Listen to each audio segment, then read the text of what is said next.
Are you feeling overwhelmed, frustrated, or snappy in motherhood, or are you even experiencing uncontrollable bursts of anger that just kind of switch you off for a second? Postpartum anger or mom rage is a topic that popped up in my social media a couple of times this week, and I felt a nudge to make a video about it.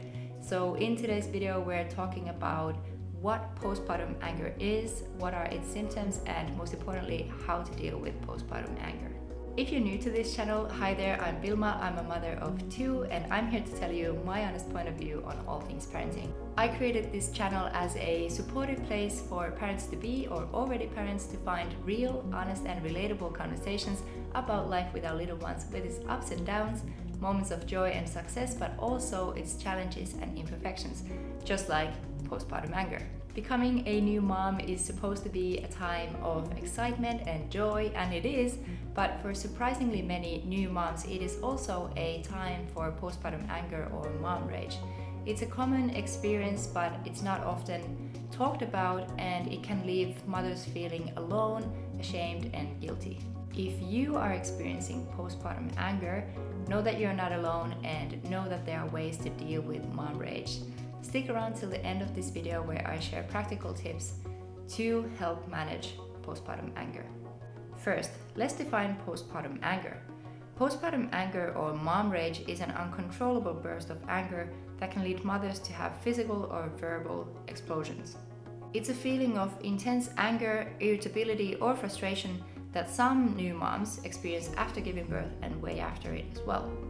Postpartum anger can be thought of as a way for mothers to express their stress, worry, isolation, sadness, or fear, for example. It's important to note that postpartum anger is not the same as postpartum depression, which is a more prolonged mental disorder that can affect both new moms and dads. However, postpartum anger can coexist with postpartum depression and postpartum anxiety. Majority of mothers put their own needs aside and cater for their families first, including sleep, nutrition, exercise, socializing, and fun. So, taking into account that mothers tend to put other people's needs first, it's not very surprising that in a study reported in the Journal of Women's Health, over 70% of women reported feelings of anger and irritability after giving birth. These feelings can be overwhelming and interfere with the daily activities such as taking care of the baby, bonding with the child, and getting enough rest so that you can do all of that again the next day. Also, during the pandemic, mom rage increased by 20% for some pretty obvious reasons relating to limited control over your own surroundings and your own movements, isolation, and a lack of connection to other people. So, what are the symptoms of postpartum anger or mom rage? Now, first of all, anger is not an uncommon emotion. We all get angry sometimes, and we have been doing that ever since we were kids.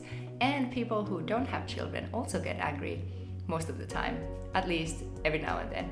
So how can you tell a normal anger from postpartum anger or mom rage? When your anger is uncontrollable, happens frequently, and makes it difficult for you to function or take care of yourself or your child, chances are that you are experiencing postpartum anger. So now that we know what postpartum anger is and what are its symptoms, it's time for the big question: how to deal with postpartum anger, how to manage mom rage. First, there are some preventive measures that you can take. We will go through them, and after that, we'll go through the things that you can do in the moment when you're in the thick of it, when you're just about to lose it. So the first preventive measure is to identify your triggers. You can keep a journal on paper or on your phone where you write down things that are triggering to you, so it's easier for you to deal with them later. The second thing you can do is to seek support. So talk to your partner, talk to other parents, talk to your family or friends that you trust and who have also had babies to share how you're feeling. Sometimes when you can just get this feeling out of your system by talking to somebody can already help a lot. This YouTube channel is also created as a safe, supportive space for us in parenthood. So if you have any questions relating to postpartum anger, or if you want to share your personal experience, please do so down in the comments. If you don't feel comfortable talking about this issue with the people that you know, consider seeking support from a therapist or a counselor who has specialized in dealing with postpartum mood disorders. The third preventive measure is to lighten your load. Set realistic expectations for yourself. Do the bare minimum, especially if you are a stay-at-home mom. Your job is to take care of the kids when the other parent is at work. It is not your job to do all the groceries, the cooking, the cleaning, the laundry, all day, every day. You can do that if you have energy, but that is not the expectation. So please ask your partner to chip in a bit more if they could, or maybe ask extended family if they could help you out with some chores. The fourth preventive measure is to get rest. Easier said than done when you have small children. I am fully aware of that, trust me, but try to find creative ways to catch up on sleep. Maybe, this is for the husbands as well, just maybe the mother could sleep in during the weekends. Not so crazy, is it? Or maybe extended family could come over a couple of times a week, even during the day, so they could hold the baby while the mother gets some rest. Is there any clubs that your child could go to, just a couple of hours? Are there any play days that your child could go to with an adult that you trust? Could your child go to your extended family and have a sleepover? There are ways that you could explore to get you resting, because really it is so important, but we just kind of get used to not sleeping. The fifth one is to set boundaries. Check out my video on how to set healthy limits with your kids, but this also applies to setting boundaries with your partner or your extended family or your friends, for instance. It is not your job to cater for all the needs of other adults, and you're not responsible of their needs, so set some healthy limits on that as well. The sixth preventive measure is to go outside. So exercising and getting fresh air really helps you to regulate your emotions, but furthermore, physically leaving the house helps you to remove yourself from the place where most of the triggering things happen. We're almost done with the preventive measures, but the seventh preventive measure for postpartum anger is food and hydration. Did you know that producing breast milk alone takes 25% of all your energy, while your brain only takes 20%? So producing breast milk is equivalent of 7 miles or 11 kilometers walking in a day. So this is what you're doing all day, every day, if you are breastfeeding. Also, if you're not breastfeeding, you're still gonna need a lot of energy to run after your child. So make sure to eat good, healthy, nutritious food, and also stay hydrated, not with just plain water, but maybe add something alkalizing there, such as lemon. The eighth and the last preventive measure is to remind yourself that you're doing your best when mom guilt creeps in. Nobody's going to be a perfect parent. It's impossible. Don't even aim there. We are aiming for good enough, and that already takes a lot of work. So when mom guilt creeps in, check out the love formula. It really does help you out. If you have found this video helpful, please give it a thumbs up and share it to a fellow mom who might need to hear this as well. Now, what about in the moment when you're just seconds away of absolutely losing it? And no, it is not counting to 4 and taking a deep breath, although those are helpful as well. The first way to deal with postpartum anger, and this is personally my favorite, is to find healthy ways to release anger. So instead of just bottling it all in and trying to contain it until it is bound to just like burst out in a very uncontrollable manner, try to find healthy ways to release anger. So this could be going for a walk. This could be journaling if that's your thing. You know how people have like angry Twitter fingers? You can do the same. You can have an angry journal where you write out these things on paper or on your phone. Don't publish it, but you can keep that there and you can channel that anger that way if that's something that feels natural to you.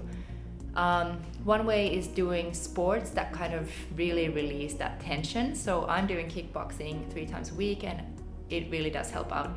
I'm not going there just to like punch people. I'm going there to learn a new sport, but it is highly satisfying for your body just to like release that tension. I also did volleyball before, and I've only realized this later, but like in volleyball as well, you're very active and you're like hitting a ball as hard as you can. It's nothing malicious, but it's very satisfying for your body just to like release that tension. Another thing that you can do in the moment in your home without going to a specific hobby is to tell your children that you need a minute. It is way better for your kids to be alone for 1 minute, as long as everything is safe, than not taking that minute and then lashing out to your kids later. So you can take a minute and tell them, okay, I need a minute now, I am very angry, I need a moment to calm myself down. You can go elsewhere and just scream. Or you can go and punch a pillow. This was something that was recommended by my counselor, and it has also helped a lot. Again, it's something that really releases that tension out of your body, and I think your body really needs to have this kind of outlet to like really physically let those things go. So you can go punch a pillow.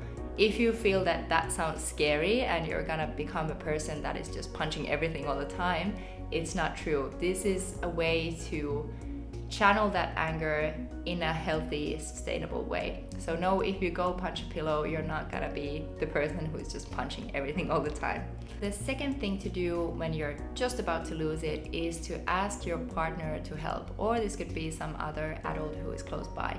But you can tell them that you're just about to lose it, and they can send you to a safe place to do all the things that was mentioned before if you don't realize to do that yourself.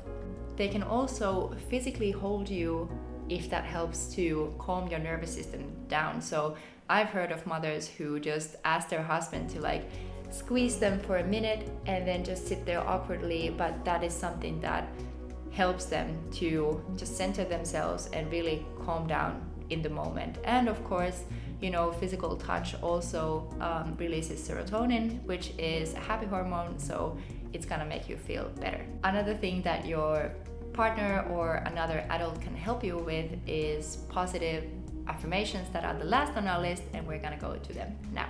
The third and the last thing on our list is to use positive self-talk. Now I know this is not the easiest thing to do when you're extremely angry and you're just about to lose it, but this is something that you can practice. So yes, you can say motherhood is hard.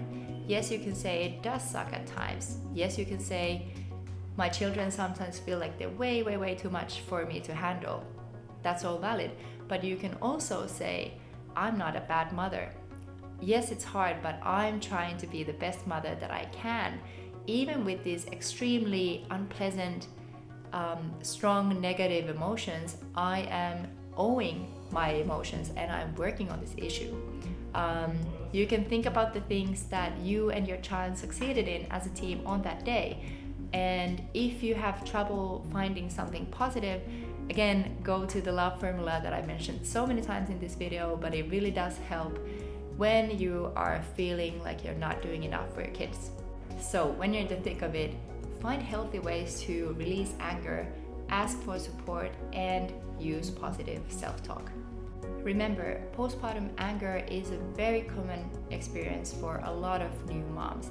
You don't need to feel guilty or ashamed when experiencing mom rage. However, if you do recognize that you are dealing with mom rage or postpartum anger, it is in the best interest of yourself and your loved ones to address it and find ways to deal with postpartum anger.